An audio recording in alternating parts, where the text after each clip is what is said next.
Imagine a war that never ends. For one man, this wasn't imagination, it was a 30-year reality.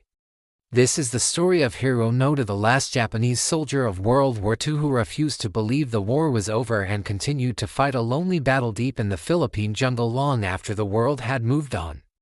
His tale is one of extraordinary loyalty, incredible survival, and a reality so distorted it's almost impossible to comprehend.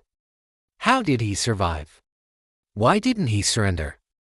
And what finally brought him out of the jungle? Join us as we uncover the unbelievable true story of the soldier who couldn't go home. The year is 1944. The tide of World War II is turning against Japan. A 22-year-old intelligence officer, Lieutenant Hiroo Onoda, is deployed to the small island of Lubang in the Philippines.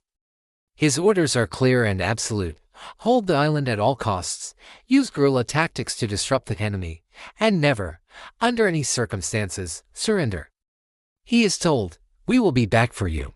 It may take 3 years, it may take 5, but whatever happens, we will come back for you." These words would become the guiding principle of his life for the next 3 decades. When American forces landed and quickly overwhelmed the Japanese garrison, Onoda and a small group of men melted into the dense and forgiving jungle, just as they were trained to do. For them, the war was just beginning. As 1945 came to a close, the world celebrated peace. Atomic bombs had fallen, Japan had surrendered, and the deadliest conflict in human history was over. But on the remote island of Lubang, Onoda and his men knew nothing of this. They saw planes flying overhead, dropping leaflets. The leaflets read, "The war is over. Japan has surrendered. Come out of the hills." But Onoda and his comrades were suspicious. This was a classic enemy trick, a clever piece of propaganda designed to lure them into a trap. Their training had prepared them for this exact kind of psychological warfare. They saw the poorly printed Japanese on the leaflets and concluded it was a forgery. They burned the papers and tightened their resolve, convinced they were holding the line, a lone bastion of the empire. Days turned into weeks, weeks into months, and months into years. The small group dwindled. One soldier wandered off and surrendered in 1950. A few years later, in 1954, another, Corporal Shimada, was killed in a skirmish with a local search party. Now only to remained Onoda and Private First Class Kazuka. Together, they forged a life from the jungle. Their existence was a masterclass in survival. They rationed stolen rice, harvested bananas, and hunted jungle animals. They meticulously maintained their rifles, patching their deteriorating uniforms with whatever scraps of cloth they could find. Every sound was a potential threat, every shadow a possible enemy. They conducted small-scale raids on local farms for food, acts they saw as necessary military operations to sustain their fight. To the local villagers, they were ghosts, dangerous phantoms from a forgotten war. Back in Japan, Onoda had been officially declared dead in 1959. His family held a funeral for him. Yet, reports of ghostly soldiers stealing from villagers on Lubang occasionally surfaced, fueling a faint hope. The Japanese government sent search parties. They left more leaflets, newspapers from Japan, even letters and photographs from Onoda's own family, pleading with him to come out. They blasted recordings of his brother's voice through loudspeakers, echoing through the mountains, "Hiroo, the war is over. Come home." But Onoda's conviction was absolute. He analyzed every attempt to reach him through the lens of a guerrilla fighter. The newspapers. Planted propaganda. The family photos. Expertly crafted fakes. The recorded voices. A clever enemy ploy. He reasoned that if the war were truly over, a superior officer would have to come in person and relieve him of his duty.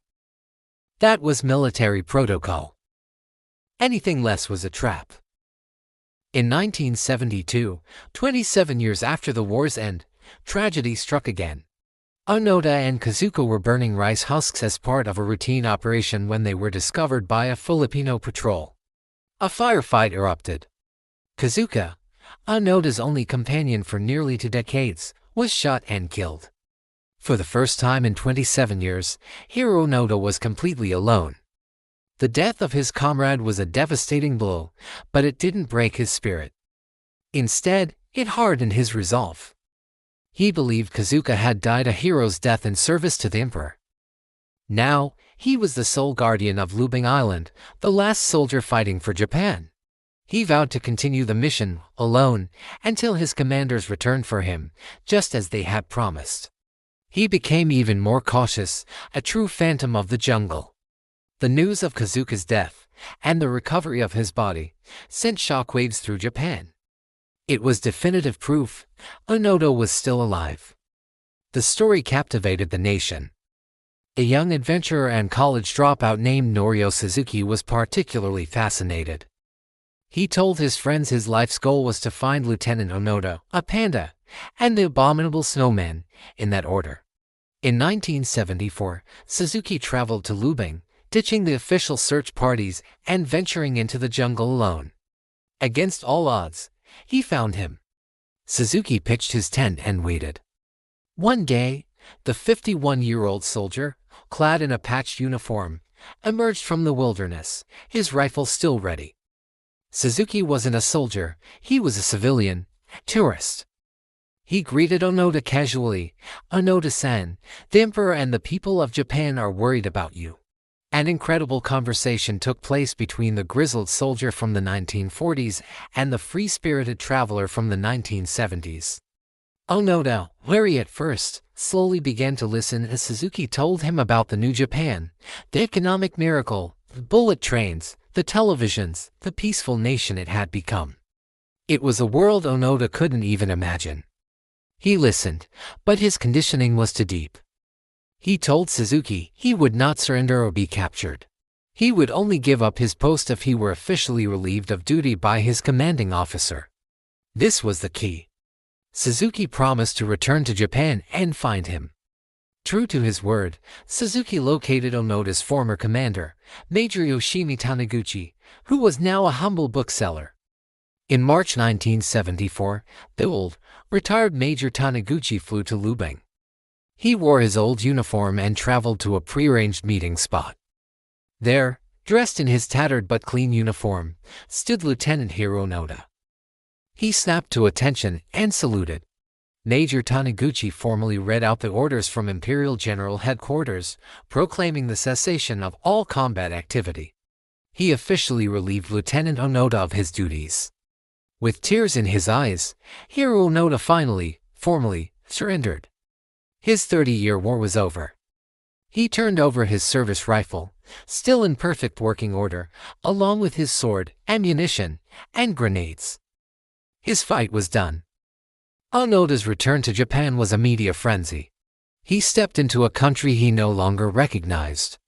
He was hailed by some as a national hero, a symbol of pre-war duty and loyalty. To others, he was a tragic figure, a man who had wasted 30 years of his life for a cause that was long lost. He struggled to adapt to modern life, feeling alienated by the consumerism and what he saw as a loss of traditional Japanese values. Unable to find his place in this new world, he eventually moved to Brazil to run a cattle ranch, finding peace in the wide-open spaces. He later returned to Japan to run nature camps for children, teaching them the survival skills he had perfected over 3 decades in the jungle. Hiroo Onoda passed away in 2014 at the age of 91. His story remains one of the most powerful testaments to the human capacity for endurance, loyalty, and the profound, almost terrifying power of belief. A soldier's duty is to follow orders. Hiroo Onoda simply did his duty, carrying it out longer and more faithfully than anyone could have ever imagined. Thank you for watching. If you found this story as incredible as we did, please like this video and subscribe to our channel for more amazing stories from history. We'd love to hear your thoughts on Onoda's story in the comments below. Was he a hero or a victim of his time? Let us know. See you next time.